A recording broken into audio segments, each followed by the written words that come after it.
অত্যাচারী বিরুদ্ধে দুর্বলের অধিকার প্রতিষ্ঠা এবং দুষ্টের দমন ও শিষ্টের লালন করতে পৃথিবীতে আবির্ভূত হয়েছিলেন ভগবান শ্রীকৃষ্ণ।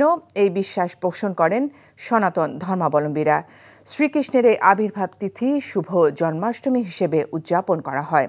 সনাতন ধর্মের মানুষ বিশ্বাস করেন, পাশবিক শক্তি যখন ন্যায়, নীতি, সত্য ও সুন্দরকে গ্রাস করতে উদ্যত হয়েছিল, তখন সেই শক্তিকে দমন করে মানবজাতির কল্যাণ এবং ন্যায় নীতি প্রতিষ্ঠার জন্য মহাবতার ভগবান শ্রীকৃষ্ণের আবির্ভাব ঘটেছিল। আজ শনিবার শ্রীকৃষ্ণের শুভ জন্মতিথি।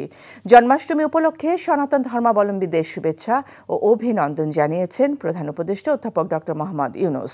পূজা উদযাপন পরিষদ ও মহানগর সার্বজনীন পূজা কমিটি জানিয়েছে, রাজধানীর পলাশীর মোড়ে বেলা ৩টায় কেন্দ্রীয় জন্মাষ্টমী মিছিলের উদ্বোধন করবেন সেনাপ্রধান জেনারেল ওয়াকারুজ্জামান, নৌবাহিনী প্রধান অ্যাডমিরাল এম নাজমুল হাসান এবং বিমান বাহিনী প্রধান air chief marshal Hasan Mahmud Khan. বান্ডেল থাকলে প্রতি সেনমানিতে টাকা বাঁচবে।